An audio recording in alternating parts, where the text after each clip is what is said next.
Wow. This song went on longer than I thought it would go. So, I haven't unmuted myself or undeafened myself on Discord yet. Because I just wanted to say, hey idiots. Anyway, let me unmute myself now. While also letting JP know. Hey. He doesn't know yet. Ooh. Oh! Anyway. So. Well, welcome to the shitty first half of the stream that won't have any gameplay of any game whatsoever. It's just gonna be us talking about lizards. Yeah. Sick lizards. I have with me Simmons, this fucking idiot. No. Yeah, that me. And fucking Chavo. We all saw this movie at least once. I saw it twice, so to reaffirm that I am better than both of you.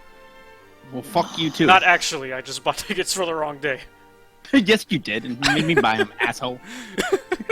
Oh, No, it was God. completely worth it. It was a good wizard. It was completely worth it. So, in like the 30 minutes before we started, I put together just a tiny list of points to go over in our little spoiler discussion. By the way, there will be a shitload of spoilers for this. Because Yeah, we're going over the whole movie. And that's the and we. I think RB Matt is the first person who said that he's muting the stream. Yeah, So, let me so here's the deal: if you guys are going to mute the stream, we will try to remember to put some message in the chat to say that we're done talking about lizards. yeah. Just keep Though- an eye out for the corn dog that will inevitably pop up that says the spoilers are over. Yeah. That that's a good idea. So here's what I have set up for the main screen. All right, we got Simmons here on the left. We got me. Now I gotta add in a picture for Austin because you showed up at 7:58 saying, "Hey, I'm doing this too." Wait! I got a picture. Yeah, I put a picture up for you. Ooh. Yeah, Let's take a look at this. Let's take a look. and we'll put this for Austin. Wait. Am I the dabbing elite? Yeah, Yeah. there's Yeah. there's Austin. Let's put in some spoiler text. That was all the music that was saved up. I'll just put on a Goji soundtrack in the background anyway. Let me just there he is. Austin, that's you. I get to be Michael Cera? Yeah. Yeah. Where's the text? That is an honor that I don't even feel worthy of. All right. Anyway, let's see. Is it that good size? Well, do we want to go Perfect. ahead and kick this off then? Uh, Because we already got one question in the chat. yeah, let me line this up. Well, I think first thing we should do specifically is let's give a brief thing about our thoughts of the movie in general. It was really Okay. good. This is really good. So It was really good. basically, yeah. That's it. All right. Good So- stream, everybody. So let's look at a couple. Let's look at a couple things on my list so I don't feel entirely useless Okay. as I put on the music. But So, basic. I got an idea. Yeah. Of how we could start this. How would you rate the movie out of 10? Well, that's. I think it's a solid 9 out of 10. I recently revised my top 10 Goji movies. I used to say it was the Kiryu Saga, and then I realized I was a fucking idiot. It's number 4. Oh, okay. I actually think my favorite Godzilla stories, this one has cemented it, are the standalone ones. So my number 1 is the original Godzilla. Number 2 is this. Believe it or not, is my fucking number 2 favorite movie in the entire series now. And third is 1984. Give me 1 sec, because I can't find the fucking Godzilla soundtracks on my iTunes library. Ah. There we go. Just put on the 50s. Anyway. So there was that. What do you guys think if you're giving it a score out of 10? I give it a 9 out of 10. 9 out of 10? I probably like a 9 out of 10, maybe a 9.25 if I'm getting really really picky, but yeah, it's really good. Yeah. 8.5 for me. 8.5. Pretty leaning, definitely leaning towards 9. There are very minute things that I would not necessarily fix about the movie, but tweak that would make it even just a tad better for me. That being said, it's still a top 5 Godzilla movie for me. It Oh, was yeah. phenomenal, so there's no question about that. But definitely, very close to a 9. Not perfect, but what is perfect, So great movie though. That's what I've noticed about all three of us already, is that our big criticisms aren't even criticisms, they're things we would tweak, not like remove Yeah. or change entirely. Absolutely. That's what I would say. So anyway, And- yeah. And Oh, I yeah. do have to say, with my rating specifically, if I was because my rating would have changed because my mindset as I was watching the movie changed as I was watching it. If my mind was still how it was when I first started watching, it probably would have been a solid 8 out of 10. But as I started watching it for what it is, which is a Godzilla movie, it became a 9 out of 10. Ah. So I mean, and I can go more into that later. But anyway, the first point on my list was what we thought of the basic plot. Like the whole spiel of, ah fuck, there's a lizard. Well, honestly, like that's probably the best way to put it, and probably one of the reasons why I love the movie. Because I was talking about this with a friend of mine that came into the store today. Was literally because, and I'm sure we'll go into a lot of discourse about it later. But my boy. favorite thing about this movie is that it is a problem-solving movie. Is the best way to put it. It is a movie that is basically it focuses on an issue. That issue is Godzilla. And it's about dealing with that issue. And there's really no finagling, no bullshit about that. It's entirely focused on how are we going to deal with the problem. And that's Yes.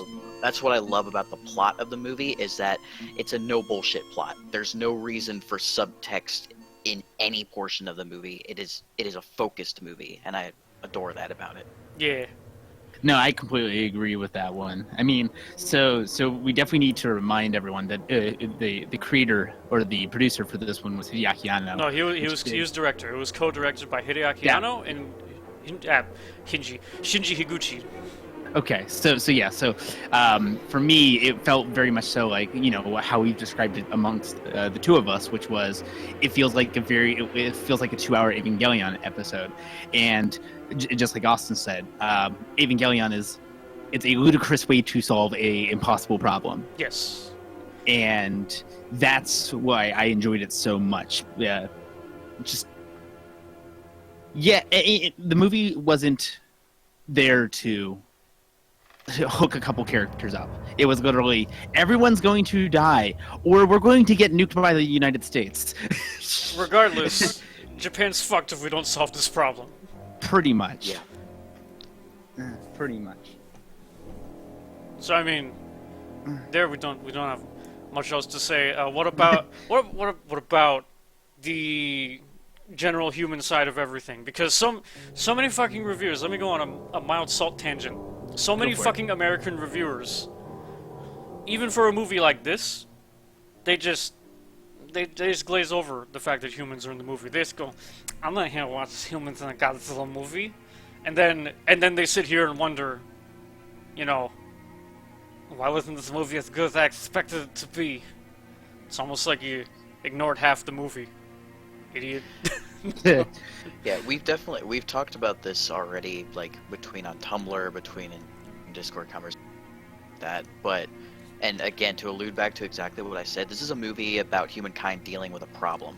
There's no the focus in the entire movie is about Godzilla. I didn't have a need or a want for any kind of human characterization. The humans of this movie were the only reason for them to be in the movie was to solve the problem. I didn't need any personal defects from them whatsoever to facilitate any more enjoyment out of this movie. So like as far as human interaction goes, I think the way they did it was perfectly fine because any less would have been even less noticeable, and any more it would have started to take away a little bit more from the plot of the movie for me, if we're being honest. Yeah. Any more to compare it to the 2014 movie, any more trying to force like unneeded dramatization of the human side of things would have taken away a little more from what I think the core plot of this movie was, which was problem solving. Yeah. You know, and I That's what completely I think. agree. I want to expand on that as well because I mean, when you looked at the movie and the human side of things, you had essentially three groups of people. You had the government, the main guys in the government, and they were exactly what you expected stereotypical government members to be, which was very stoic.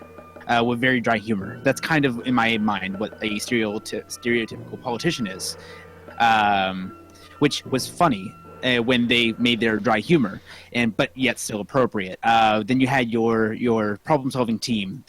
I can't. You keep telling me the name, Dick, and I can't remember their group. They called themselves the Pains in the Bureaucracy. Yes, that group. They were the more eccentric characters. They were scientists. They were essentially the outcasts. That they were the only ones who really wanted to deal with science. And they were more eccentric. You had the vibrating man. The vibrating man. I mean, that's how I remember him. You know. I know what you mean. Yeah, but could you please to explain who the contextualize, vibrating man is for me? Because it's the old guy who was constantly shitting his pants, going, "Holy shit, Godzilla can mutate himself." Things like that. Yeah, that guy. Yeah, that guy. So perfect. And then you had the one of my favorite scenes, which was when the guy discovered the radiation, and he's just like sticks his arm straight up in the air and just goes ah. And I was like, you know what? I can relate to that guy. I would probably be doing the exact fucking thing if that was me. So I thought that was good. And then you had the military members, and as someone who is a member of the military, that is exactly how I'd expect them to, react in those situations. Yeah. Hey, we've got guns. Okay, we're unrestricted. We got more guns. Well, fuck. It's the end of the world because our guns didn't work. Basically. Yeah. So everything felt very real, and I think that was my favorite thing about it. Nothing felt a little too out of the ordinary, aside from maybe minor characterization issues, and for me, my number one issue with characterization was the Japanese ambassador. Yeah, I can understand that, and that's a good way to segue into my next one of the points on the list. Static versus dynamic characterization, also known as why you don't judge an event-driven movie like a character-driven movie, you fucking prick. All right. Tell me how you really feel. Because this got me very annoyed because the way someone talked to me about this in a condescending fashion. But this movie is not a character-driven movie. Godzilla movies in general are not character-driven movies. There are some that are, and they roll with it. Like GMK is a good example of a character-driven movie. I don't even think that's necessarily entirely character-driven. Just the main character happens to be dynamic. Anyway. Yes. This movie is event-driven. That means characters are static. What's a static character? A static character does not go through any significant character development throughout the movie. Western cinema hates the idea of static characters. Alright? Characters always have to have some kind of self-discovery, some personal growth, some love interest, blah blah blah blah blah. I don't know what the fuck America's deal with it is, but we always gotta do that, and we always also have to do a heroic sacrifice. Like Pacific Rim does it, 2014 Godzilla does it. Fucking what's Edge of Tomorrow does it. That was on my mind as well. But regardless, not only do Western producers and everything seem to hate that idea, Western reviewers don't know how to react to static characters, because I've seen several reviews where people legitimately said parts of this, like the characters were bad in this movie because they didn't develop, which is a fucking stupid assumption to make. And if I may interject for a moment, Yes. That's not entirely true either, because the characters that had to develop did develop. Like you had the enacting prime minister who was kind of, well, I'm now required to be a prime minister now. Fuck me. Yeah. And then the man with the 30 titles. The man with the main character, I think his name is Yaguchi. Yes, exactly. So I mean, there was character development, but like you said, it was not in the traditional sense. It was very minor, at least for us. And it was also that character development came in response to a shitload of stress and positions being thrusted onto them. And even then, when they tried to add some kind of character motivation into the movie, it ended up being the worst point. Like you were saying, the American liaison, who just at the very end of the movie, they're like, Harry gotta be president at age 40, like you were wanting to. Yeah, that was really Like, strange. it ended up being really dumb. The reason the reason I feel so passionate about this fucking thing is I could go there and say 343 Industries did it, but I'm not going to. But I'm going to in fact instead go into salt mode about the guy who was a condescending prick about me saying a movie doesn't have to have dynamic characters to be good. Well, I don't think that really needs to be addressed much further because, I mean, at this point, you had two different arguments, and rather than defending his own argument, he went straight to attacking the other arguer, Yeah. which is of course going to bring on hostile emotions as is. That is true. So, I mean, But- I'm just trying to keep. I understand where you're coming from, Yeah. Here's the other thing. I mean, I'm going to say that 90% of the people who are listening to us right now, maybe more, has watched anime and is really into anime of some sort. We're all weeps, and we're used to that Western style, or not Western, Eastern. the Japanese style of storytelling, which Sure. is a lot of anime tends to be, or at least that I'm into, tends to be more event-driven, which is this. Yeah. Yes, a lot of the anime that we watch is story-driven, but that's not what I'm talking about specifically. I'm talking about my personal favorite animes are specifically the ones where they're more focused around the, hey, oh shit, something's happening. We got to come up with something ridiculous to solve this, because all conventional means are thrown out the window. Kind of a here's a problem, there's a solution. Yeah. So I think another thing that I see people criticizing, which I also don't understand, is this movie is also, while also being event-driven, it's also based around teamwork. Like, severely based around teamwork. Holy shit, the main team? Holy shit. Everyone's... We wouldn't have had the ending to the movie if it weren't for everyone working together like that. yeah. And I think a lot of people seem to unfairly assume the movie had no idea how to end when they saw a successful operation to stop Godzilla. Rather than everyone fucking losing and one guy going, I have to go, and sacrificing himself.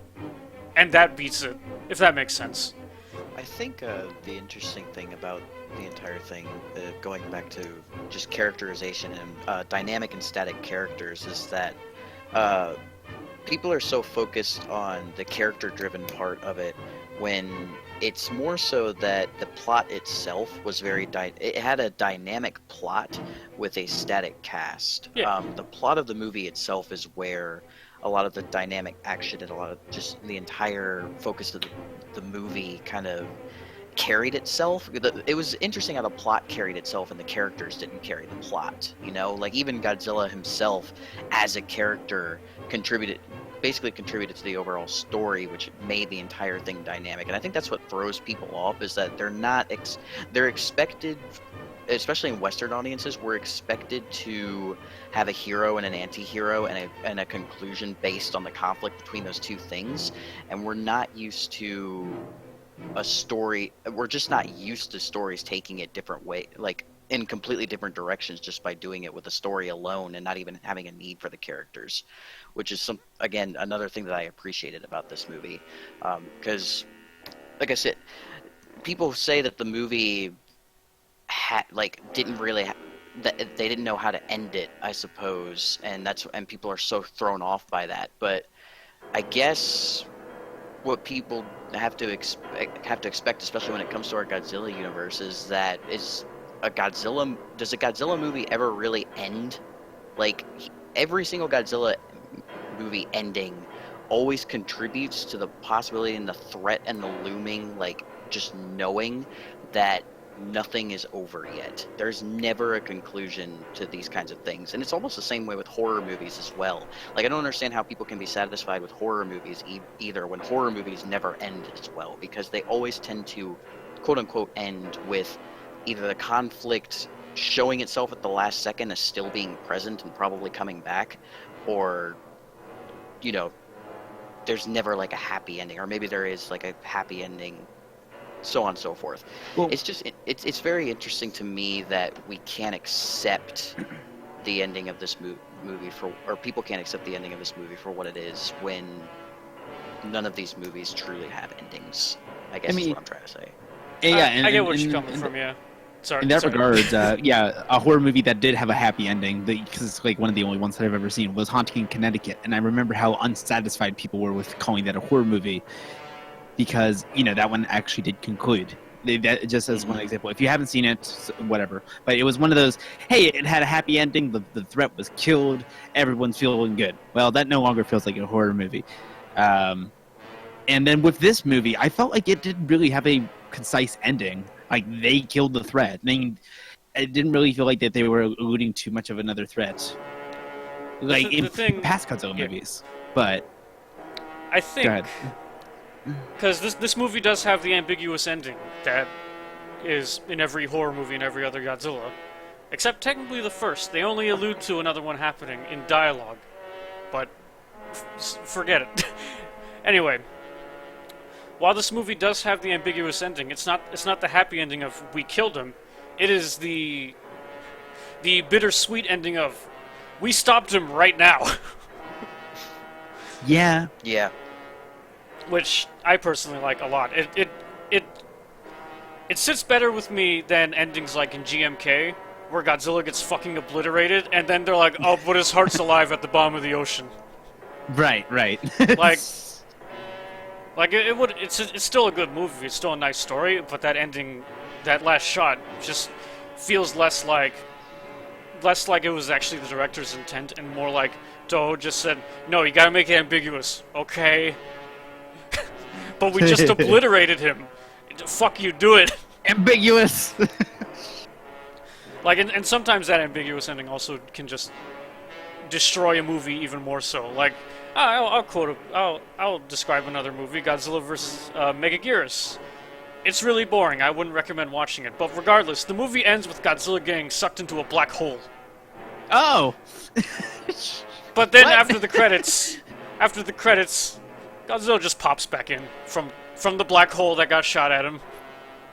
He's just back. Oh. It's like so. What I like about this movie, I should be a little more concise, is that they have that ambiguity without compromising the plot itself. If that makes sense. Yeah. Absolutely. So yeah, there's that. I guess another thing we should address, because someone mentioned it, I forgot who, but this movie is fast as shit. Oh yeah, but this movie I love that. This movie's blistering fast. That's what I loved about it. It was so it's like I said, it was so no nonsense for the entire thing, and it makes sense for the movie itself because it's literally no nonsense. It's just like, we gotta fix this right now, boys. Like, hurry the fuck up. This thing's gonna explode. It's gonna destroy everything. You need to take care of it right now. Mm-hmm. And it kept the whole movie like at such a good pace that it was a little hard to keep up, like just a little bit, and that's entirely just because, you know, it's subbed, so like trying to keep up with that as an English audience is a little tough because there's so much going on at once. It kind of takes multiple viewings to try and soak in everything, because you want to spend the first viewing focusing on the dialogue, and then the second viewing kind of checking out what's going on in the background and the foreground and all that stuff. Yeah. But either way, like, it just makes sense for this movie. At least it can go fast and be okay. And I can argue that Hideaki Anno's filmmaking style kind of not necessarily doesn't work to an English audience, but needs to be tweaked a tiny bit between the original cut and here. Not even the original cut. I just mean basic things like when characters would appear, you would have the Japanese subtitle denoting their position and their name.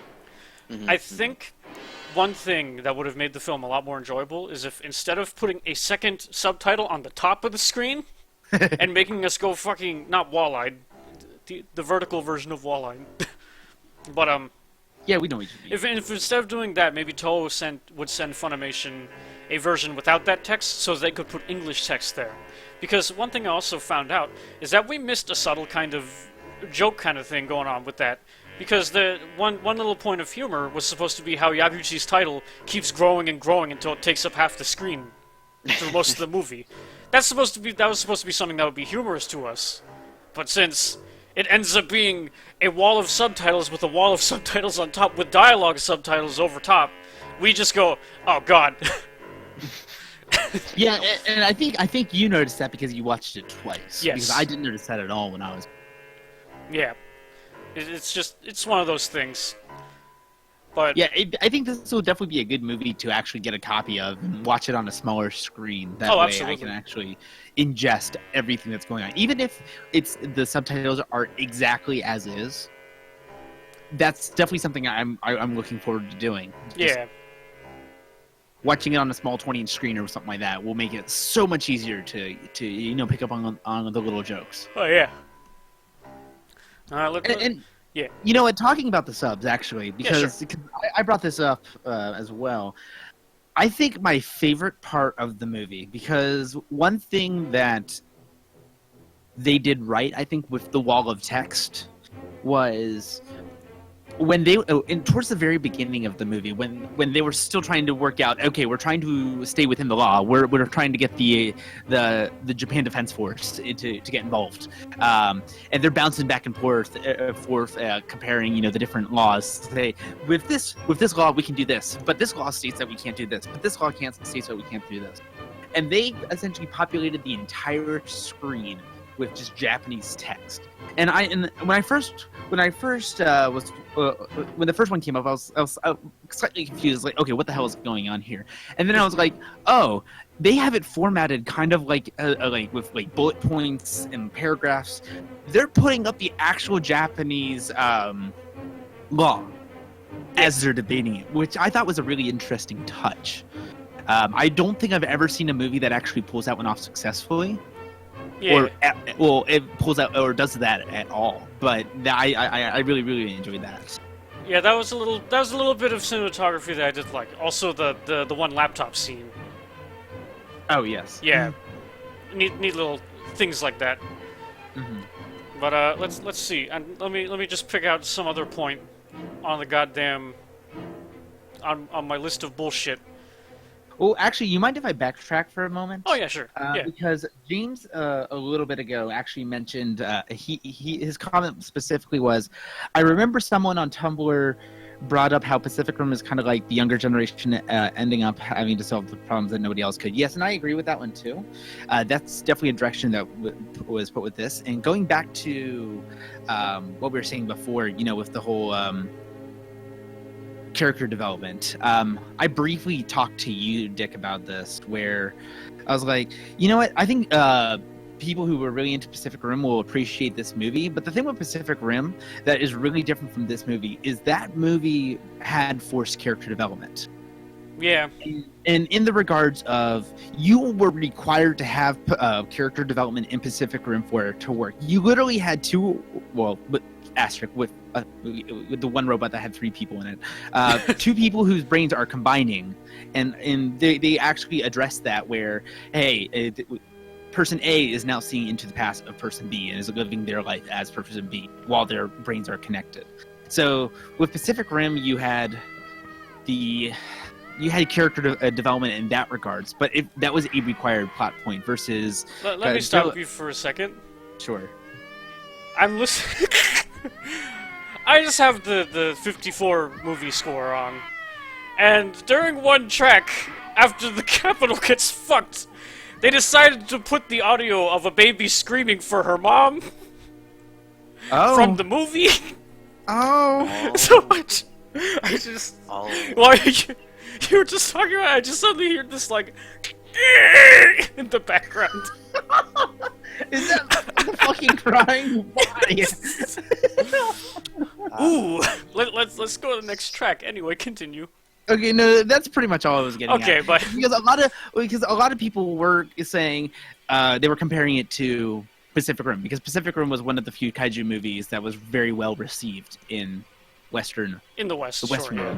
Yeah. And I'm glad that people are making that connection. It's like, hey, I really enjoyed Pacific Rim, so I'm probably going to enjoy this movie.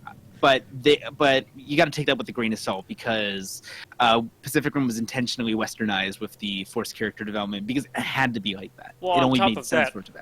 on top of that, they're still very different movies in the sense of Pacific Rim is very action oriented. They fight like 10 kaiju through that whole movie. That's true. That is true. Like it's about a shit ton of robots fighting a shit ton of monsters. Meanwhile, this is completely different in that it's it's a shit a lizard. Yeah. Okay. That was kind of a big derail. So That's let's fine. move on. Another thing is this movie is very obviously an answer to Godzilla 2014. Not that that's a bad thing at all, but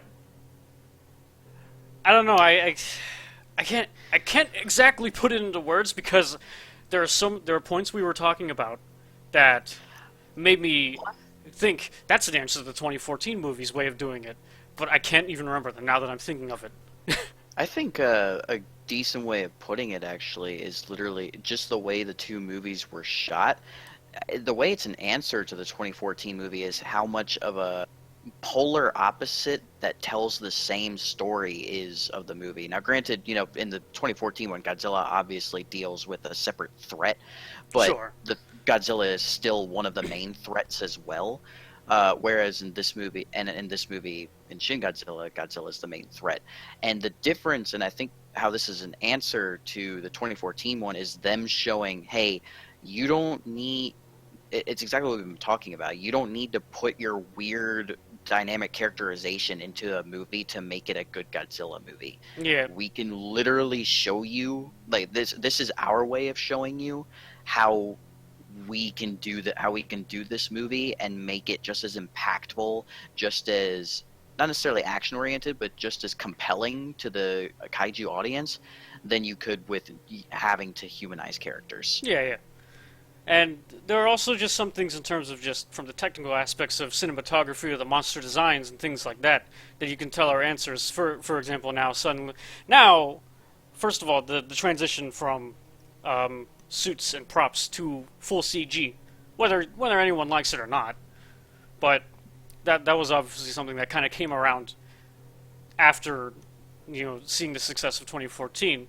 It's probably someone to us saying we could probably do that. Let's do that. And it's like, all right, you want to get anime guy to do it? You just get anime guy to do it. But there was, I forgot the one I was thinking of again. Oh yeah, the design in general. I remember someone went on a whole thing about what is there. Shut the fuck up! Goddamn soundtrack. There's so much vocal audio in this soundtrack.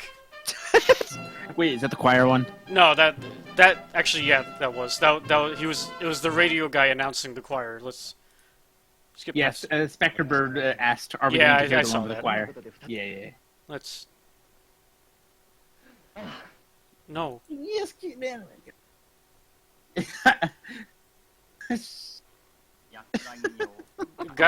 God damn it, Gochi! I will bring up the re-recording if I have to. Do it. All right. There we go. Anyway, Anyway, unfortunately, I can't really build on this topic since I don't really remember much of 2014. sure. So, But talking specifically on designs though, is I remember someone went on a spiel about how this is obviously an answer to the 20, or not obviously, but it feels like an answer to it in that the goals that the 2014 one design wise tried to go for were realism, I guess natural elegance, if that makes sense. The kind of awe you get when you see a large animal, like a moose. It basically was trying to show like the evolution, because they tried to explain it as like how it evolved like over time, right? And how it was basically Paleolithic or whatever. Like it was focusing on a dinosaur design. It was it was grounded in our reality, basically. Yes, they tried to ground it in our reality in that he's got a very standard looking snout. Yes. He's got crocodile snaggletooth. He's got the big gills. And he's got the I think they're sauropod feet, or inspired feet like that. They're not theropod. I think sauropod. regardless, he's obviously designed to be like that. He's just a brick dinosaur, and he just happens to metabolize nuclear energy. And meanwhile, in 2016, their explicit intent with this monster was to make it look unnatural. Mm-hmm. Like, he's got this gigantic ass mouth, all these ridiculous teeth, like a deep sea fish, distinctly human eyes, as Anno put it. Tiny little arms. Very tiny arms. Very tiny arms. He's got like these malformed looking legs and stuff. Mm-hmm. Things like that. So that's one thing I found neat as an answer, but I think also just his abilities were an answer to how 2014 handled their atomic breath and everything. Just the scene in general, I should say, when he uses his abilities. Which, fuck it, I don't have much strong points to say on this point anyway. I just wanted to point out that you can easily make the comparison of being directly influenced by it. So we're going to segue into my next point. Shin Goji's design and characterization. Also known as, why isn't Notzilla, you fucking pricks? This is because some fucking fans, some fucking fans they are, saw the radical change to Godzilla's design, and fucking literally saying shit like, worse than Zilla. God. Ooh. So let's compare how Shin Godzilla was changed from his original roots. So, obviously he looks different. He looks like a fucking mangled ass version of the '54 Godzilla with a really big tail. That's fine for people, right? What's not fine for people? I got turned down this trumpet. But what's not fine for this people? Well, for some reason, people actually think that Godzilla being able to shoot beams out of his back and tail makes him such a far departure from the character that he's not even Godzilla anymore. Oh my god. Along with the evolution, which I legitimately don't understand either of them. Like, let's talk about Godzilla's abilities beforehand, from his entire history. All right. What does he even do? He breathes atomic breath. Then the 80s come. I think it was versus Biolante he first does this. He gets a nuclear pulse. What is that? Well, it's a dumb area of effect attack that just ensures that no one can ever grapple him ever again. That's the only reason they introduced it. Fucking, I think 92? 93, that was versus Mechagodzilla 2. He gets a super powerful beam. I don't even remember what happened in versus Space Godzilla. I don't care enough. in 95, he gets to fucking catch fire and constantly be spewing shit everywhere. Then I had a list of shit during the discourse when it was actually happening. I don't have it. But let's look at the chat to help me in my argument, because I fucking suck at saying this without having a script in front of me. Oh, I got you, man. He can fucking fly. Yeah. He forgot to mention he can dance. He has the ability to dance. Show you moves. You forgot that he can slide on his tail twice. And do a sick kick. Basically, he's got a bunch of fucking abilities, man. He can become a magnet for no reason. I see magnets. How do they work? Thank you, ICP. Fucking just shit like that. But apparently beams from his back is too much. Apparently. And let's talk about how stupid the idea of him evolving being a departure from character is, because it's fucking not. Fucking, we got Minya from the 60s, that little fucking ostrich grouch looking bullshit. Then, in the 90s, no one had a problem with Godzilla Jr., who gets born as a shitty raptor ripoff, who turns into a fucking Teletubby-ass fuckwit. Then he turns back into, like, Godzilla Light, which makes him look just like a dinosaur, like an idiot. Then he stands upright again when he's an adult. Like, I get it. they wanted to just draw some nostalgia points from Minya because I guess people liked him. But that's fucking terrible in terms of like what you want to make an evolutionary line. Because if anything, Shin Godzilla at least evolves in a fashion that looks believable. Believable. Yeah. Yeah, I would say so. Dumbass is a fucking water animal. Of course he doesn't have arms. He's like, ah, shit, it's shallow water, so he grows feet. He doesn't need arms yet. He gets That on was land. actually, Yeah. it's one of the things that I wanted to mention that I actually like when it comes to the characterization of the Shin Goji character or just his design in general, is that it looks like the kind of like deep-seated, scary fucking bullshit you find at the bottom of the ocean. Yeah. You know? Like, the bottom of the ocean, whenever we think about it, we just think about the most, like, malformed, like, terrifying existing things down there. And that's what I love about Shin Godzilla, is that, like, for the most part, every Godzilla iteration just makes him look like a dinosaur. This motherfucker looks like he was born from the bottom of the ocean when he came up. Just, you know? it's believable Even- that he just came from the ocean. Exactly, yeah. I actually really like that. It's another weird thing of like a very subtle way of grounding it in there. But again, the subtle ways they did it, as you were just mentioning, are really done well as well. Like his pre-evolution form to his evolution, how he basically starts in an almost amphibian-like manner where he's able to like come ashore and then very quickly evolves to being a land creature, and he makes the adjustments for that, is really, really cool. I think it was done really, really well. No matter what people think about it being weird or whatever, I think it makes sense for that universe in a way. And let me add on to that point about evolution. Because that point of evolution actually fucking explains and grounds his ability to spit atomic fire in this movie. Mm-hmm. Because, I'm going to call them by their stupid fandom nicknames. So, Shinagawa-kun, the big one, when he stands up first, right? Right. When the choppers come after him, but they're savage, you can't do that. It's fucking... So they fly away. Before he leaves, you see his back start glowing red, like the adult form does. And that's why he goes back in the ocean. It's because he didn't have a way to vent the heat that builds up in his body. That's why he has atomic breath. Because that's how he gets rid of that heat. And I thought that was such a clever little thing. It didn't click to me until, like, yesterday. But I was like, holy shit. that makes a lot of sense. Wow. Mm-hmm. Yeah. What else? James just mentioned in the chat one of my favorite lines from the movie. Literally, where he just say, he won't be able to stand up on land. It's okay, as he immediately stands up on land. Yeah. That's Like, the best thing. That's another good point about this movie, is that kind of comedy is fucking great.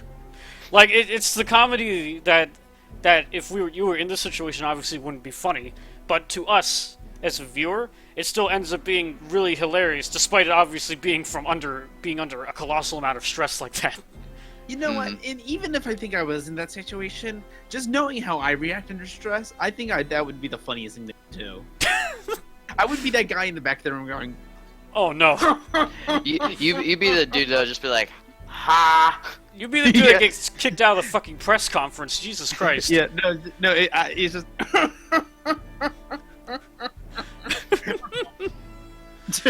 Oh god.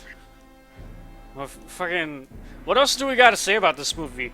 Well, first things first, let me bring up that post I made up on Tumblr.com asking for suggestions. Let's see if there's anything we have or have not covered. So let's take a look, shall we? Actually, I'm actually looking at the post right now, and no, fuck you. Let me load it up. One of the questions is Shin Goji laser beams versus anything else. Well, yeah, I actually wanted to comment on a little bit of that, and just going sure. into the special effects in general. I thought, well, first of all, the frickin' when he did his fire breath scene, going to the energy beam, that was fantastic. That was phenomenal. Yes. That was really, goosebump inducing. Dick, do you remember my exact reaction when that happened? I remember you kind of just looked over me and was like, "Oh." Yeah, that was pretty accurate. I thought that the special effects were really good. There was a lot of really, really quirky things with the special effects. Sure. But like, for example, one of special effects done really, really good. Kamada-kun? Yeah. That's his name? Kamada-kun.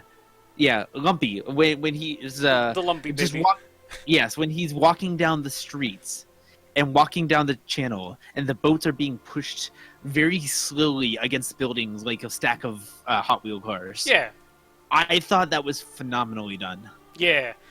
The evolution scenes were Yeah. really, really good too. If I may also commend Toho on these special effects. Do you guys want to know the estimated budget of this movie? Not much more than 20 million. Really? Sub 30 million. Compare that to Godzilla 2014, which I think had a budget of like 180 million.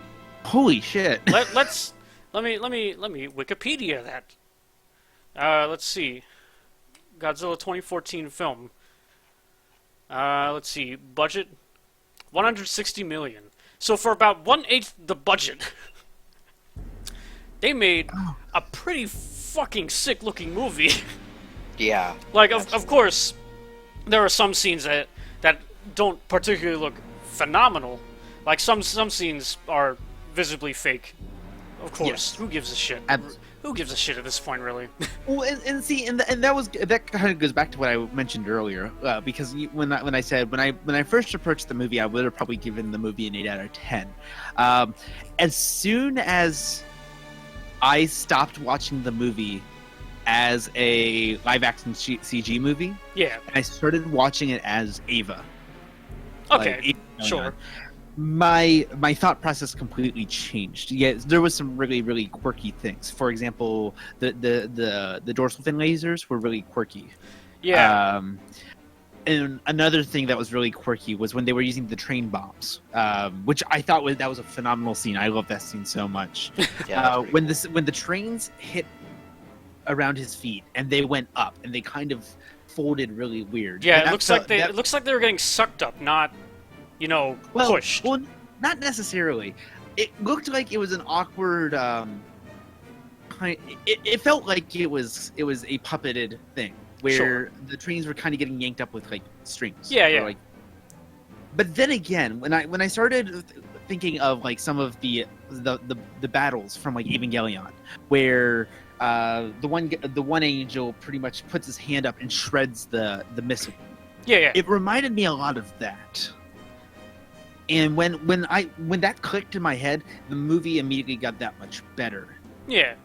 Because yeah, it was quirky, but it's not very much of a stretch when you compare it to the director's previous work. I guess is Yeah. what I'm getting at. I thought Lumpy was moving a little too fast. Like some of his movements felt really quick. Like abnormally quick. I mean, granted, it's kind of unexplored territory. Yeah. But like when he was climbing over the buildings and such, that felt a little too fast. Hmm. But that's just personal. Yeah, opinion. that is personal, of course. Uh, I personally holy didn't shit. find an issue with that. I was going to actually add on to that, but I completely forgot. There was only one effect. This is it. There's only one effect that legitimately made me just kind of and that was when his skin started rippling before Kamada turned into Shinagawa. Where it was just this really bizarre looking ripple effect as his skin tone changed. And it just looked visibly... It looked less like an actual transformation, and more like someone slid up a toggle in 3ds Max, because that's the program they used. Fun fact. Oh, But, it looked less like that and more of a wavy surface toggle than anything. But there's not much I can do about that. yeah. Let's see. Let's see what other stuff has come up on this post. Favorite camera shots from the movie. Oh God. I could definitely talk about my least favorite camera shots of that movie. Well, specifically one. Okay. Okay. When main character and the ambassador, they're talking, and then the camera just starts floating away. Oh yes, okay, the one at the train station. Yes, it was aesthetic, but it was really odd. It was aesthetic, but it was very off-putting. I get what you mean there. Because they stopped walking, and Yeah, it's they like, stopped walking. It just kept going. It was like, there it goes. Just all right. I guess we'll see them later. That's the only comment I want to make on that. Yeah, but good camera shots. Let's talk about some good camera shots. My favorite shot in the whole fucking movie, no exaggeration, is the shot of the helicopters going between the towers where the camera follows them. Because two reasons. The neat look, the neat pan where you see the helicopter fly by the camera's panning left a little bit, and then you see this fucking massive figure of Godzilla in the back just walking straight towards them. I love that tiny little kind of reveal. I know it's not a reveal because we already knew Godzilla was there, but on top of that, it is the first time I've seen a shot like that in the movie that legitimately made me feel like I'm flying. Yeah. Because the camera has that perfect little shift in pitch as it slows down towards the end. Right. And just, woo! Ooh, it's a good shot. James said, I loved every... Sorry, go ahead. Yeah. Oh yeah, the hallway shots. I was gonna mention that in a bit. Yeah, because that one was a really good one. As we mentioned earlier, the shot of when the fire breath initially comes out before it transitions into atomic breath, and the shot as it shows just how fucking far that destruction went, and just how devastating that it was, is a phenomenal. It is a shot that I cannot. Since I saw the movie, cannot get it out of my head and don't want to get out of my head because it is. I would love to see that printed like on a lithograph, on a shirt, on everything because that shot is amazing. Now, the way it was done. do you mean specifically the shot of the explosions happening, or do you mean after he goes dormant and it's the shot of the plume visible from space? The shot of the pretty much both actually. Okay, okay. Definitely the initial, and then that all of that culminating into that whole scene is just amazing. That shot is fucking amazing. haunting. You can God. destruction you see from space.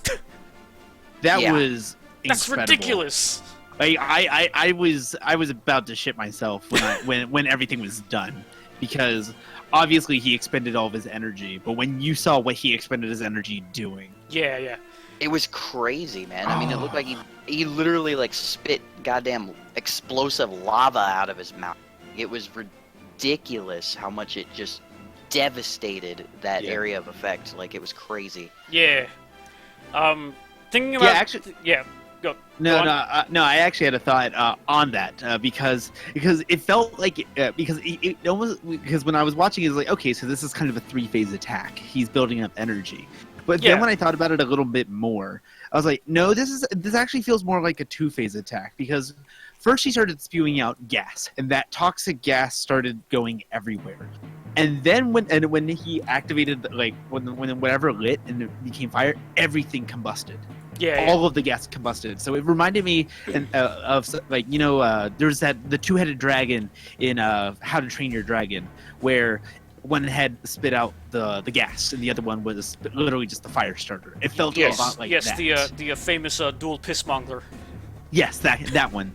And then the freaking energy beam, when he just literally turned his head and obliterated the helicopter. No, you mean the helicopter specifically, not That's a the good shot, bomber. too. Yeah. Yeah. The helicopter shot I sincerely liked. Oh, that gave Not me not chills. not necessarily the shot, but the scene itself, because most movies. I'm looking at Jurassic World when I think of this. When not John Hammond, the owner of the park. Yeah. John Hammond 2.0. When he dies, it's because a pterodactyl grapples his fucking ship, or not ship, helicopter, right? And Yep. they make this big deal. The music's all like, and the helicopter's spiraling out of the ground, right? And then the music stops when he hits the dome and falls down and explodes, right? That's too much. That's too hammy. It's not Masrani. That's his name. It's not. It's too hammy for me. I get it. Jurassic World's a hammy movie anyway, but don't get me Yeah. wrong. I love Jurassic World, but Jurassic World was a good movie but the focus was eye candy. Yeah, Let's be honest. yeah, I know. That's why I don't mind it being hammy bullshit. Anyway, but When it happens in this movie, it was literally an oh shit moment, not a no, the cool guy's gonna die. Because it's in the middle of a line of dialogue. You just see the beam swipe by in the background, and that's it. Like a split second seeing the chopper exploding. And that's all he you see. continues to keep going. Yes. And The destruction is not done there. Yes. And it was honestly, in a way, again, it was unnecessary. They didn't even have to really, because again, the character, because I guess in a way it was a very subtle way of trying to give you sorrow for a character, for like one of the few characters that you could have built up attachment for, but it wasn't even necessary to do, and it just happens out of nowhere, and you're just like, oh shit. Well, yeah, Because like, because it's so minute. Yeah. Like, they're such a small. The humans in general are such a small part of that universe anyway, and he's destroying so much at once, and then just out of nowhere, it's just like zoop, and they're gone. Yeah. There was. Initially, I thought that scene was extremely necessary. Well, maybe just for me, because I thought he was just shooting the energy beam willy-nilly. Yeah. And I thought he was actually going to miss them, and that was going to be a whole dramatic thing. It's like, holy shit, we nearly died! That's honestly how I was expecting it to go. But then when they kept going in the movie, and then they started talking about... we started sending drones toward the dormant body, and he immediately took them out. Yeah. I was like... that was a completely intentional shot. He detected that helicopter as a threat, and he destroyed it. Yeah. Yeah. I thought that was really cool. For me, that was a really, really, really cool shot. And I think if we're going to guess exactly why the helicopter specifically got shot, you could also argue that he only perceived the helicopter itself as a threat because the only interaction with anything flying that happened were stealth bombers. Yeah. And freaking the special effects of the bombs embedding in its back, though. God, that. Oh yeah, that's fucked up. Because I mean, I honestly thought, because he was getting attacked by like the bombs and the machine guns and the missiles, and nothing was happening. So he's just like, okay, I'm just going to ignore this. Yeah, he just walks away. And then the bombs embedded in his back. He's like, panic mode. Yeah. Panic mode. That's like, I didn't feel like Godzilla really had too much like characterization in this movie, but in that I felt like a shift in personality, if that makes sense. Yeah. Like he was no longer just moving; he was now defending himself. Yeah. James is actually bringing up, because I think we were going to move on to a different point. There was a spoiler post that someone, a spoiler theory that someone posted. It was GOAT. And this was a thing that I guess we had neglected to talk about, and I guess we could bring up now, which is what is on a lot of people's minds, is the implications of the final shot of the movie, the final shot, which is what does it have to do with anything, and what do we think about that scene in general? Yeah. Like, what do we imagine about this Godzilla after seeing that shot? Yes. What? Which one? Where he's dormant and he's just kind of and the main character looking off into the distance? No, the one where he's dormant, then it zooms on his tail, and they're the And skeletons. Things fused into his tail. The skeletons. Right. Because I feel like a lot of people are talking about it and not talking about it. Some people have brushed it off and immediately just said like that shot was put there just to be, I guess, creepy, and just been like, oh, he's done so much destruction or whatever, and he's like, he's so hot that literally human bodies just kind of fuse to him, and that's all that is. And then I've seen a lot of other theories, particularly one of my own theories as well that I could throw out, pertaining to, because of the way he evolves through radiation and stuff like that, and the way his biology just kind of morphs incredibly quickly, it wouldn't be so far-fetched to say that he kind of absorbs biological matter around him, and uses that matter to very quickly enhance his evolutions, so to speak. So in a way, it could be saying that he's taking biological material, adding it to himself, and is growing based on that, on top of the radiation, doing its deed as well, which is causing it to evolve. The implications that I see from these theories, if this is, where the theories are going, is if they ever want to continue anything in this universe, what I could possibly see happening is, eventually Shin Godzilla will probably reawaken. They already talk about it in the dialogue anyway, that, they have a few years to deal with whatever problems they want to before it eventually, wakes back up. Yeah. The implications that I could see, it just entirely depends on where they want with this universe.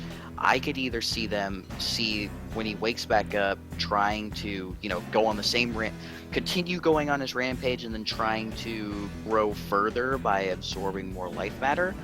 Or if they decide to go this route, if they want to bring in another monster into this universe, whether it be an old monster or their own new monster or something like that, that he fights or combats, so on and so forth, the implications of if he were to defeat that monster, what would happen if he were to absorb that monster or absorb that biological matter, and what kind of problems could that cause in the future, and the implications of bringing other kaiju into the universe based on how we're viewing these theories of how he grows, I guess. Yeah. Because people have theorized basically it's either going to be that out. They're curious if they'll take it a different route, where in order to combat the Godzilla, they'll try and bring in a Mecha Godzilla universe and try and build something to stop him when he wakes back up. But I don't like the second theory as much. Yeah, I don't. I'm a much bigger fan of seeing what would happen if this is entirely based in biology, and if you brought another threat into that, what implications could that have? Yeah. That's what I'm more interested in, but I digress. I'm gonna completely change that, because I don't necessarily agree with that idea. I didn't really get that vibe when I saw that shot. What I saw was, because Godzilla in this universe, he was evolving to overcome some obstacle. In my opinion, like the whole energy attacks and the fire attacks was an evolution off of his initial form as a mode of self-defense. Mm-hmm. Like the whole jaw splitting thing. Okay. I felt like that was more of an evolution than anything else. Okay. So I thought what was going on his tail was Godzilla was in, oh panic, I'm going to die. He was starting to evolve again and just trying to salvage whatever little bit that he could by, like forming other beings that would just kind of spore off of him. Yeah. And they got stopped mid-evolution. So you consider in a way, if I'm getting it right, you consider in a way he was getting almost a little bit parasitic in a way, where he was going to kind of give off little tiny things of himself in order to survive, like basically put his life somewhere else in a way. Is that what you're trying to say? Yeah, kind of like a bacteria splitting in a way. Yeah, where, whatever the word is. Yeah, like half parasitic and half like bacterial. Where, my host is dying. I need to send off another piece of myself to go survive. Yeah, think parasite. And then, and then for whatever reason, it just took the form that it did. Now that kind of makes more sense. If yes, he was absorbing organic matter, and the organic matter he was absorbing was human, then sweet. That makes a lot of sense. I also felt that, if those were going to split off, that they were just going to do the exact same thing, where these little like mini Zillas were going to go for the immediate like radioactive source, so they could start fueling their own evolutionary process. So yeah, that's my only thought on that. I like that theory as well. I have a couple ideas of what could have potentially been happening. I think there's one idea that I have where maybe the skeletons weren't particularly branching off of him to be individual organisms, but more accurately, it was maybe him trying to imitate people and assume a completely different form that looks more humanoid, a la Hideaki Anno's previous kaiju-related work, God Warrior Appears Over Tokyo. Take a look at that if you haven't seen it. Sponsor me, Anno. But basically, the premise of that was the idea of, a giant, lanky humanoid god being destroying everything, and then more and more would show up. So I think one way you could interpret it is he was kind of what's the word you would say? Test running the idea of assimilating a human-like form, or changing into one. That's a simple idea, I guess. I kind of see where you're getting at. I'm looking at some of these pictures. But another idea is the very basic, these weird Goji hybrids are just getting ready to drop off his tail as a way of self-preservation, like you guys were saying. And the third is just me bullshitting around, but you can easily just decide this is a prequel to the live-action Attack on Titans. Well, because if you haven't seen Attack on Titan Part 2, fuck you, more spoilers for that one. They delve into the origin of the Titans in that movie, and it was because of human experimentation with some kind of new, like, radioactive isotope. And it made people grow real big, and it spread like a virus. Which, if you think about the idea of the human figure splitting off for self-preservation, that would kind of fit into what Godzilla was doing at the end. Trying to just spread its genome. Well, I mean, but even then, I mean, this goes into something else that that I talked with you about before, which was the whole radioactive isotope comment. Oh yeah. If that's what they're doing, then so be it. They didn't really. The radioactive isotope just felt like a kind of half-assed like plot hole to kind of conclude the story. Hey, we discovered that this half-life, this isotope has a half-life of 20 days. Okay, but you didn't really discuss that at all during the movie. There was nothing else going on. It just seemed like a little one-off. Okay, everything's going to be good. Kind of like what happened with Beyond the Boundary, the anime, where, you're going through the anime, everything's going to be really sad. Shit, at the end, you know what? For no explanation, it's all good now. Everything's happy. The end. It kind of felt like I was getting that kind of vibe where they were like, you know what? We discussed the radioactive isotope vaguely earlier in the movie, that this is an element we've never discovered before. Not touch on it again until the very end of the movie. You know what? It's going to wear off really quickly. At least I got my waifu back. Listen, fuck you.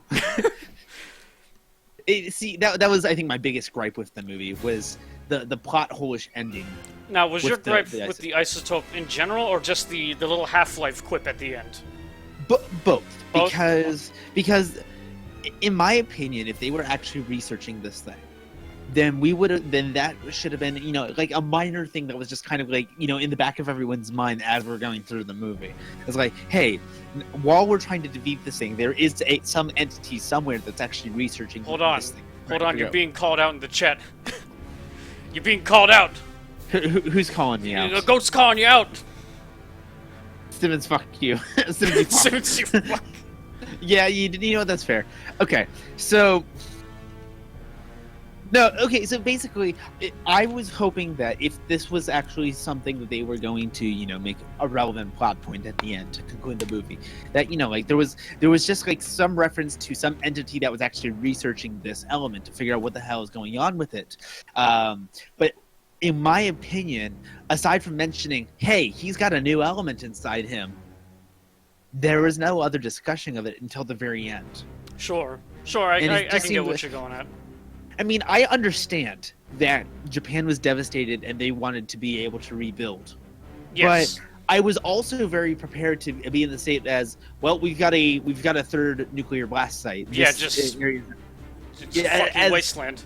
Yeah, as much as that is horrible and depressing, I kind of thrive off of those stories. So, but here's the thing. If it's safe to live in Tokyo, how are we gonna get Tokyo's 2 and 3? Exactly. That's the joke. That's the joke. Okay. No, the isotope was supposed to be an unlimited source of energy, and see, I didn't even interpret it as that. No, I figured that the isotope was just a better source of energy, a longer, more potent source of energy that could be drawn on more actively, and because. One thing that they really hammered down in this movie was Godzilla's energy source was essentially that of a nuclear reactor. If he overheated, he was going to the water. If he expended a lot of energy, he's going to shut down in order for that energy to build back up. Yeah. It didn't feel unlimited at all. It just felt like it was a very volatile source of energy that was readily accessible for X amount of time. And the fact that he shut down at one point was literally just the fact that he expended a lot of energy and was a pointing critical mass in the middle of an environment where he could not get to water. Oh, Does that make sense? You're being called out again, though. They said in the movie it was an unlimited source of energy. Did they say that? I think what you're describing is less of not. It's not the fact that the energy is not unlimited, like you're saying. It's just that the energy, while not being limited in that sense, fucking A is very volatile, like you said, heats up very fast and could potentially explode, and B can regenerate at a slow pace. If that makes sense. Okay, I don't know. Maybe I just missed something, and that's why Maybe. in that regard. Well, we won't find out till next fucking year when it comes out on DVD. I'm getting that shit on Blu-ray. Fuck you. Well, yeah, okay. Fuck off. Blu-ray comes with a DVD. Just look at my DVD Blu-ray digital HD copy of Attack on Titan Part 1 distributed by Funimation Films. Buy it now for $20, idiot. Sponsor us. Oh god. Simmons is getting cocked left and right by a go. To be fair, as I was watching this movie, I got so immersed in, like the events happening that I know I missed a lot of little information. I'm very aware of that. Yeah. Like I completely like we discussed before, I missed the titles and the joke that was all the titles. I didn't read any of the titles. I was more so paying attention to the dialogue. Yeah. Because of how much was going on all at once. So I might just be arguing a point without with the lack of evidence to back me up. Yeah. Now, real quick though, since we've been discussing this for now about 70 minutes, holy shit. But let's talk about the sound design in this movie, because that has also spawned a little bit of controversy. The use of classic 60s, 50s, 70s stock sounds. Oh yes. I thought I was getting sandbagged for a minute. That's a concern with people? That's a like concern with some people. And I can kind of understand why. Because so many people were expecting, it's gotta be like Godzilla 2014 or like Attack on Titan last year, where everything's this big boom kind of noise and shit. And then the movie starts up, and every time a tank fires, you hear psh. I don't know. But fucking, I personally really enjoy the use of those old kind of sound effects, despite the very modern and kind of up close and personal cinematography of the movie. I think it's a very nice way to homage the originals. Yeah, James says, I thought that was a callback to the franchise itself. They've done it before. Why not do it again? Yeah, exactly. But, yeah.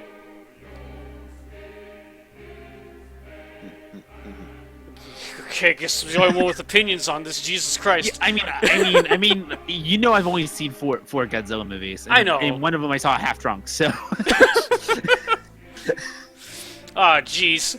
I didn't even know it was a concern. I was literally just Yeah, you were probably just fuck those people. It's good. Now, No, and, yeah. I mean, I definitely understand what you're talking about. The tanks did feel very underwhelming, but I didn't realize it was a callback to the older franchise. So, Oh, yeah, so yeah. That's a really nice touch. I was gonna say the directors really did good in that regards, Yes. staying true to the franchise while doing their own thing. Yeah. Now, the better part of the sound design, the part everyone can relate to, the soundtrack. Ooh, It's real fucking good. oh Yes, yes. damn good soundtrack. I played it in my car on the way to work this morning. I was like, I just stopped myself. I was like, I'm gonna end up speeding by accident. That's too hype. I was going to say, were you going 90 miles an hour down the road again? And I was fucking about to. I could stop myself. Now, Dude, I do that shit all the time when good music comes on. yeah, just let me tell you something about the classical cues used in this the classic franchise cues. Classical is a genre of music and it has nothing to do with Godzilla. Classic. The classic cues in this movie. I didn't realize this, so I thought about it a little bit, like listening to the soundtrack after watching the movie and thinking about their context in their original movies.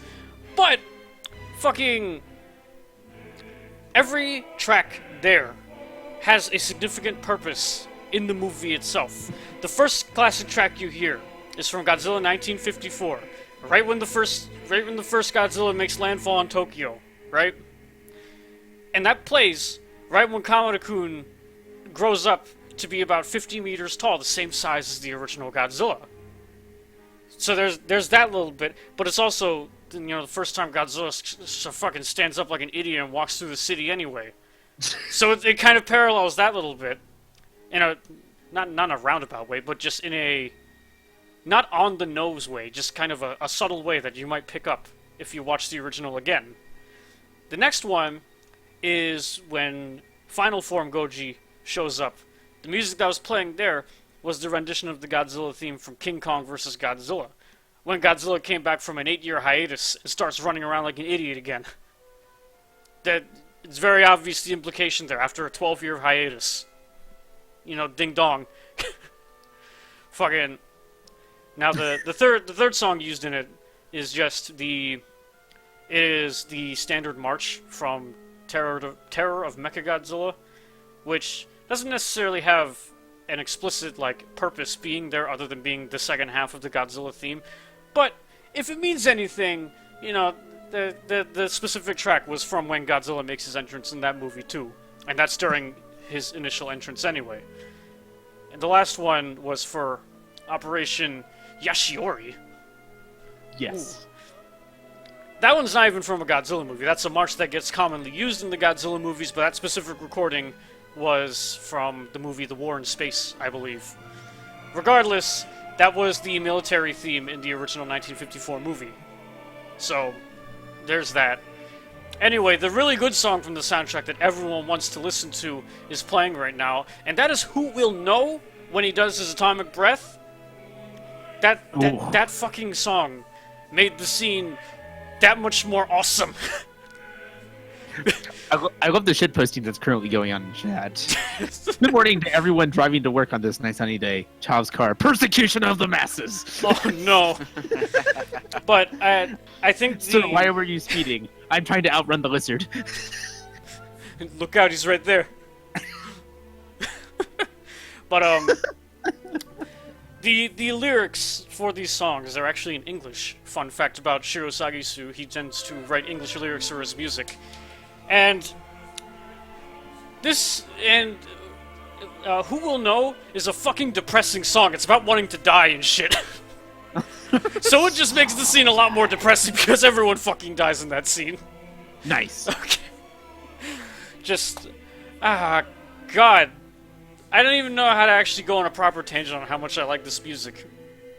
I will say, specifically the final bit of music, Under a Burning Sky, for those who actually care, is played during the final operation as well, when the brigade of crane trucks drive in. Oh, I love that scene so much. It's completely not what I was expecting, but it fits, but I still can't help but find it hilarious. You know what? And I mentioned this before. That scene was ridiculous. Oh, but yeah. I thought it was the most fitting things. Because as I started watching this as an Evangelion, episode, yeah. I'm gonna keep saying that. Is like, this was a big fucking Evangelion episode.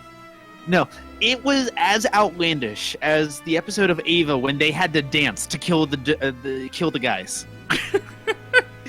That's the level of bullshittery that I was equating that to. I'm not sure if I would say it's that bullshitty. I was more thinking, I think the episode before it, one of the episodes before it, where they fight Ramiel, the omnipotent octahedron. Oh, yes. And they have to take all of Japan's power grid and focus it into a fucking gun.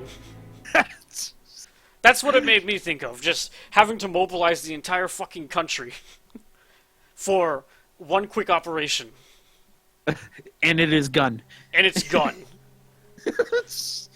But yes, Goat, you need to fucking watch Ava right now. Speaking of Ava anyway, Ava music in the soundtrack, this one playing is one of them.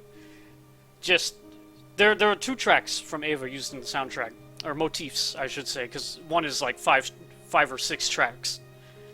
But anyway, fucking First one is obviously Decisive Battle, the lovely timpanis. The excessive timpani, man, fucking fit really well in this movie. I didn't think it would, but considering they used it in the same context of, everyone gathered around the table, alright, shit, we gotta do this, fight the lizards, what we gotta do, we gotta tell Shinji again, that robot. It's the same kind of scene in here, and it actually works in that sense. But, this track here, I don't think it was actually used in 3.0, I just know it was on the soundtrack. But, this was depressing. This plays during the scene where you see the plume in space. Oh, right. It was that sad piano violin music. Oh, that made it really depressing. oh, that was good. That was good. God, I don't even know where to go from here. There was one theory we skipped over when we were talking about the ending, or the general movie that my boy Goat left. Hey, say Goat. Go. Okay, good.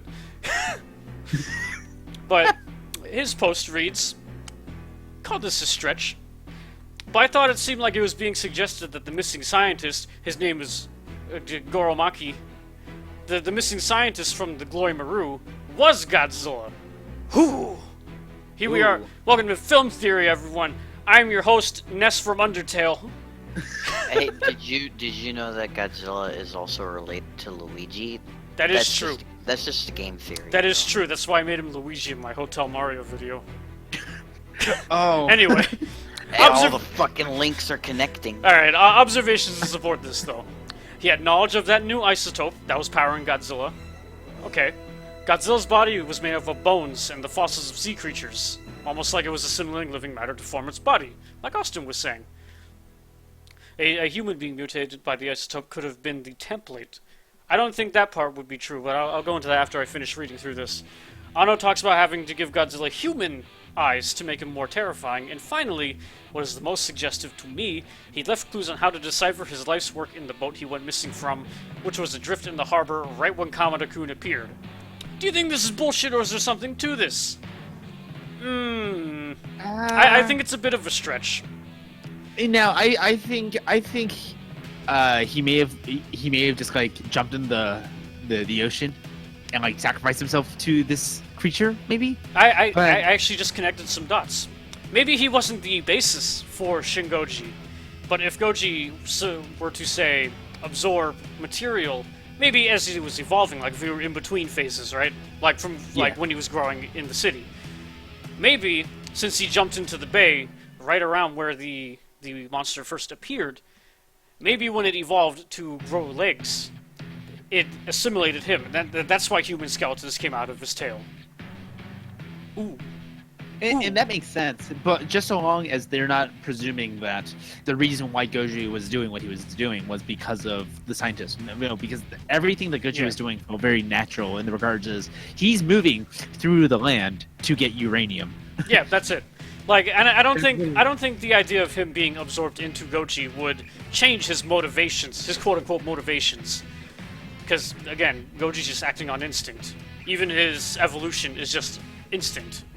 He's just, well, it's hard to walk like this, let me just grow a spine that lets me walk upright.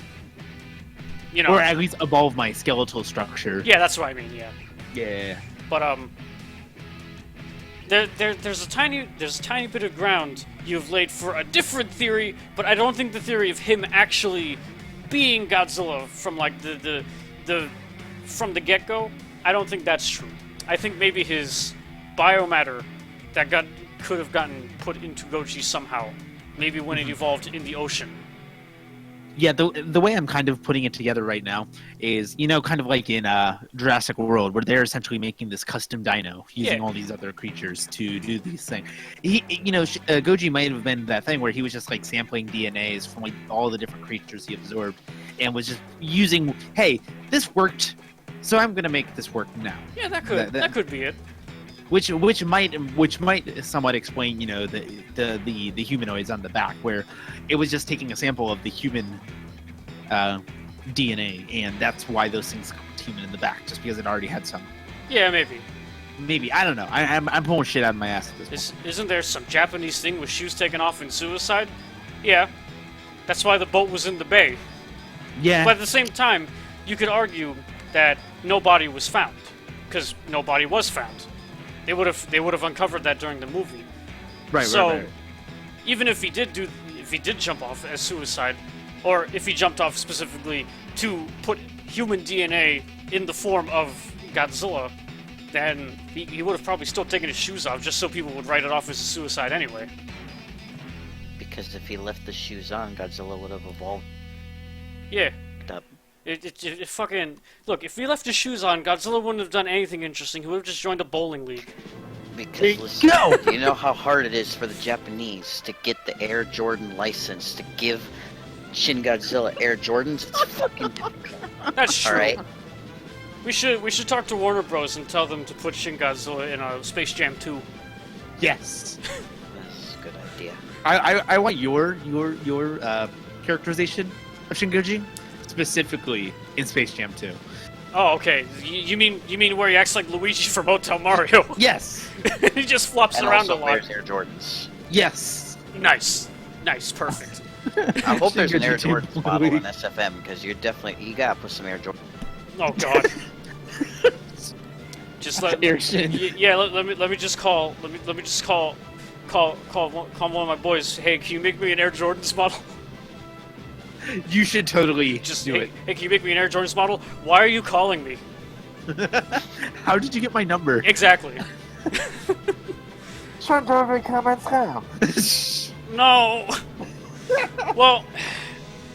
Anyway, is there? Well, let me scroll through the notes on this post again because we haven't actually been following too much. Let's see.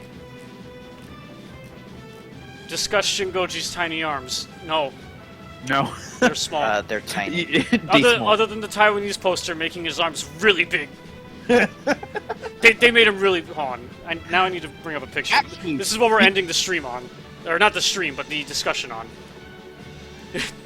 I was gonna say, I mean, even in that regards, like the Taiwanese poster kind of, they made the arms huge. But you mentioned it before, where in the teaser trailer, Yeah. the jaw split wasn't there. Yeah. They edited that out. That was a neat... That was really cool. Oh, son of a bitch, it wasn't the Taiwanese poster, you idiot! What poster was it that gave him Edgar arms? What? I need to know.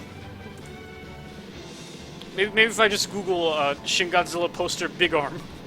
Oh wait, hold on, Dick. We got another question that we Yeah. can address real quick. Main Blag asked, yes. Nice. Ah, there it is. Let me save the image. Just fucking throw this in right now. Throw this in. I typed it wrong. All right, there it is. There's big arms. It looks so bad. Hold on. Yeah, I know you Wait, don't see it yet, but Oh, perfect. Vietnam movie. Ha ha ha ha ha ha. Ah, jeez. Ah. Those are big arms. Oh, Alright, that's pretty sick. Fucking Macho Man Godzilla over here. use a wimp before anchor arms. Who made that? You guys should click that link. Oh god. God, what are you trying to make me click? Do it. No! No! This is the worst. It's like if someone gave Michael Bay Photoshop. Oh god. Alright. Well, I guess before we head out, let's do some final thoughts, I guess. I don't know if you guys can tell, but this is not a structured review format. We are Red Letter Media. We are not. We have That's a opinions, joke. therefore it's wrong. Yeah. So, would you guys recommend Shin Godzilla? No, never. Fuck you. No. I guess that's true.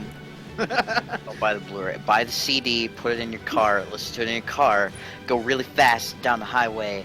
Don't buy it. Don't watch the movie though. The music suits this being the end. Okay, seriously though, 9 out of 10 to refresh. Yes. It was a quality movie.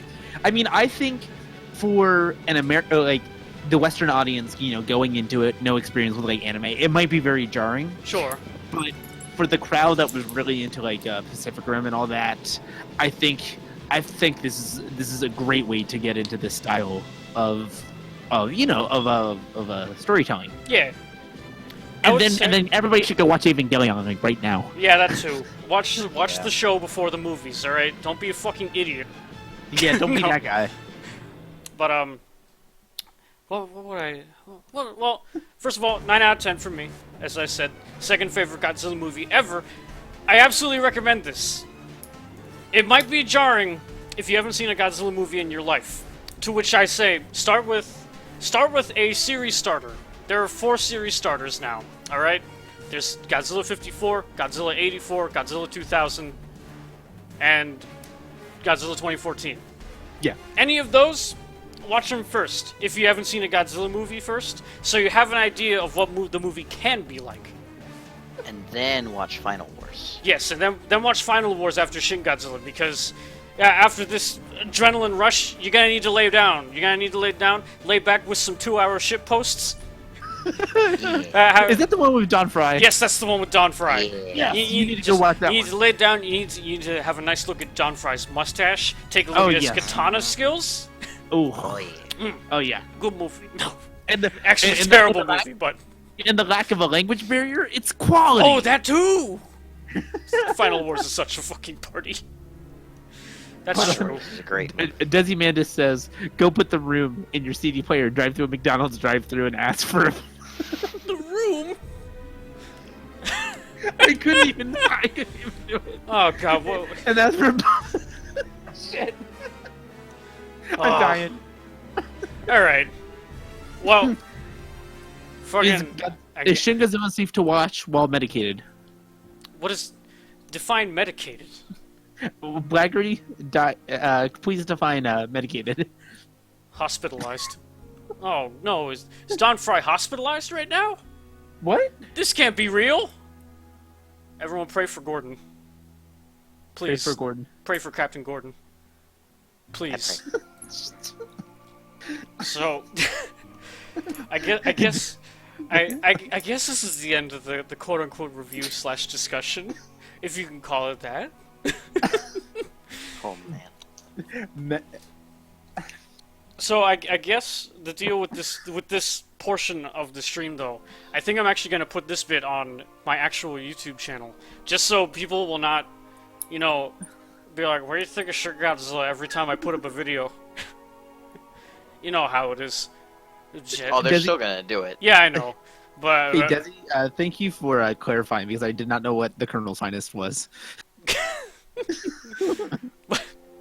but fucking. If you enjoyed the video, remember to rate, comment, subscribe, buy me McDonald's. Sell out. I like McDonald's. Don't Nah, forget to use actually your don't. Amazon Prime sub on Dick, because You can't do that. Emotes Too bad of I'm not his verified, stats. idiot. Yeah, he can't do that yet. Don't forget to verify Nick, or to verify him, because he's got that good shit. Hey, Wait. who's, Also, did who's you know Nick? his name is Nick? Well, I guess my name's Nick now. Alright, Jesus Christ. Don't forget. Nick? Verify him as Nick. We're Verify off the him as fucking Nick. rails right now. Nick The or great- Nicky. You gotta You know verify what? him as that. When you verify him, every single sub sound, as soon as you sub, every single sound that play will be the entirety of the Shin Godzilla soundtrack, and you'll just see a car just shoot across the screen every single time you subscribe. This is the worst. You gotta make this happen. Nick or T. Subscribe. Amazon Prime. Oh no, that sounds like a bad word. I can't say that. Oh god. Anyway. As we're speaking, I am hoarding the URL, the Great Mighty Nick. No! Anyway, I guess this is actually the end of the view. It better be, because this is the ending song from the soundtrack. I guess those are our thoughts on Shin Godzilla. This fucking A+ movie, alright? A fucking plus. Go watch it, idiot. Don't be a fucking idiot and say it's worse than Zilla. I hate you. That's a good way. Wow. And just say I hate you. There you go. Nice. Yeah. Nice. Perfect. Let's play that final chord soundtrack. Alright. I'm gonna hit the record button now. Or the stop recording button. I was about to say if I missed the entire thing, Oh man, that would have been fucking shitty. You did it. I'm very glad that one of the last things I could put. Oh yes, James. See, James knows exactly what to say with this. You are now. We have a Venom Nick now. Final quote of Nickard is "I hate you."